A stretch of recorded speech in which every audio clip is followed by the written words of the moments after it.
Assalamualaikum warahmatullahi wabarakatuh. Saya Dia Sulistianingsih, NIM 1021843.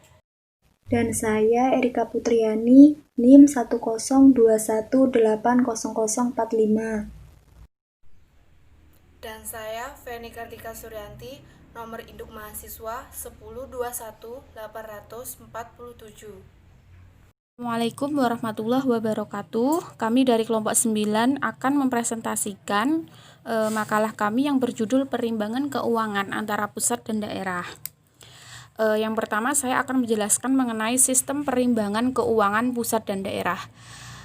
Jadi apa sih itu sistem perimbangan keuangan pusat dan daerah? Jadi perimbangan keuangan antara pemerintah pusat dan daerah itu adalah suatu sistem pembiayaan pemerintahan dalam kerangka negara kesatuan yang mencakup pembagian keuangan antara pemerintahan pusat dan daerah serta pemerataan antar daerah secara proporsional, demokratis, adil, dan transparan dengan memperhatikan potensi, kondisi, dan kebutuhan daerah sejalan dengan kewajiban dan pembagian kewenangan serta tata cara penyelenggaraan kewenangan tersebut, termasuk pengelolaan dan pengawasan keuangan.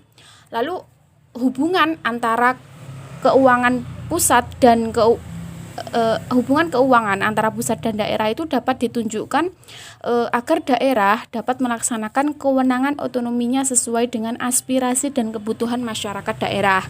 Nah, di sisi lain, pemerintah pusat juga bertumpu pada masyarakat di daerah dalam memperoleh sumber-sumber keuangan seperti melalui pajak, retribusi, dan sebagainya. Hal ini merupakan konsekuensi dianutnya desentralisasi pemerintahan yang melahirkan otonomi daerah untuk mengurus urusan yang telah melahirkan urusan rumah tangga daerah.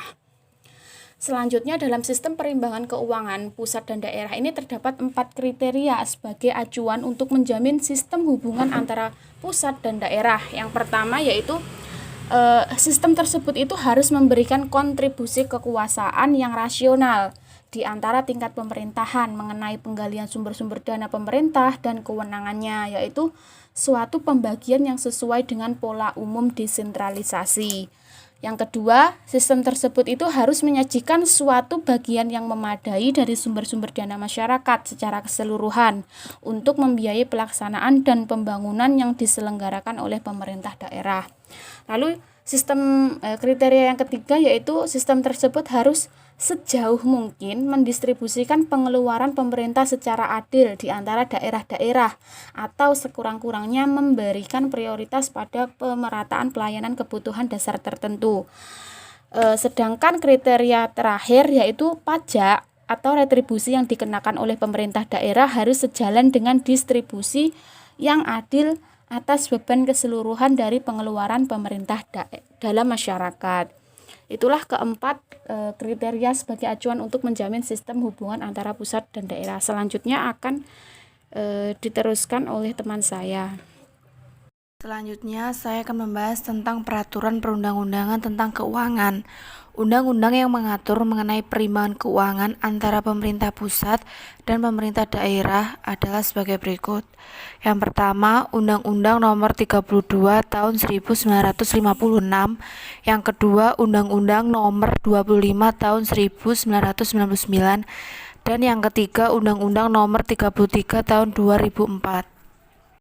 Peraturan Perundang-undangan tentang Keuangan, Undang-Undang Nomor 32 Tahun 1956 tentang perimbangan keuangan antara negara dengan daerah-daerah yang berhak mengurus rumah tangganya sendiri. Atau undang-undang ini sudah diatur dan tidak berlaku lagi. Besarnya keuangan yang diperoleh daerah berdasarkan undang-undang ini adalah berdasarkan indikator yang meliputi 1. Luas daerah, 2. Jumlah penduduk, 3. Potensi perekonomian, 4. Tingkat kecerdasan masyarakat, 5. Tingkat kelemahan, 6. Panjang jalan yang harus diurus oleh negara, 7. Panjang saluran pengairan yang diurus daerah, dan 8. Apakah suatu daerah berupa kepulauan atau tidak. Dalam praktiknya undang-undang ini tidak dapat dilaksanakan sepenuhnya oleh pemerintah. Kegagalan ini disebabkan karena di samping negara saat itu mengalami defisit anggaran, juga karena ketidakmampuan administrasi daerah dan keterbatasan jumlah serta kualitas aparatur pemerintah lokal. Undang-Undang Nomor 25 Tahun 1999 tentang perimbangan keuangan antara pemerintah pusat dan daerah. Undang-undang ini juga telah dicabut dan tidak berlaku lagi.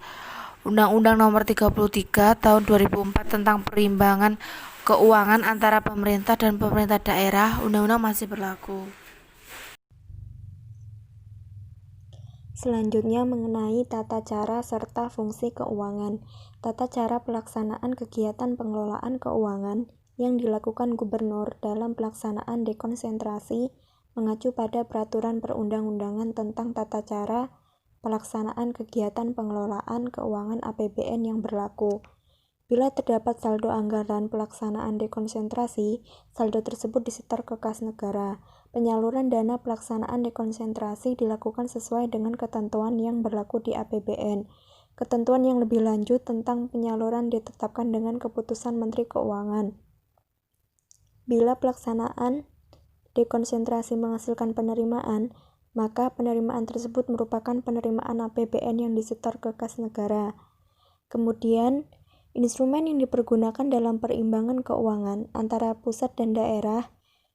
Yang pertama, dana perimbangan. Dana perimbangan itu adalah dana yang bersumber dari penerimaan APBN yang dialokasikan kepada daerah untuk membiayai kebutuhan daerah dalam rangka pelaksanaan desentralisasi. Kemudian, dana alokasi umum, yaitu dana yang berasal dari APBN yang dialokasikan dengan tujuan pemerataan kemampuan keuangan antar daerah untuk membiayai kebutuhan pengeluarannya dalam rangka pelaksanaan desentralisasi. Kemudian dana alokasi khusus, dana yang berasal dari APBN yang dialokasikan kepada daerah untuk membantu membiayai kebutuhan tersebut. Kemudian dana bagi hasil, yaitu pembagian hasil penerimaan dari sumber daya alam meliputi minyak bumi, gas alam, pertambangan umum, kehutanan, dan perikanan. Kemudian penerimaan perpajakan meliputi pajak perseorangan, pajak bumi dan bangunan, dan perolehan hak atas tanah dan bangunan. Kemudian berdasarkan penjelasan yang dikemukakan pada Undang-Undang Nomor 25 Tahun 1999 tentang perimbangan keuangan pemerintah pusat dan daerah bahwa dalam rangka menyelenggarakan pemerintahan, pelayanan masyarakat dan pembangunan, maka pemerintah suatu negara mengemban 3 fungsi. Yang pertama, fungsi alokasi. Fungsi alokasi ini meliputi sumber-sumber ekonomi dalam bentuk barang dan jasa pelayanan masyarakat. Pada umumnya lebih efektif dilaksanakan oleh pemerintah daerah, karena pada umumnya lebih mengetahui kebutuhan serta standar pelayanan masyarakat.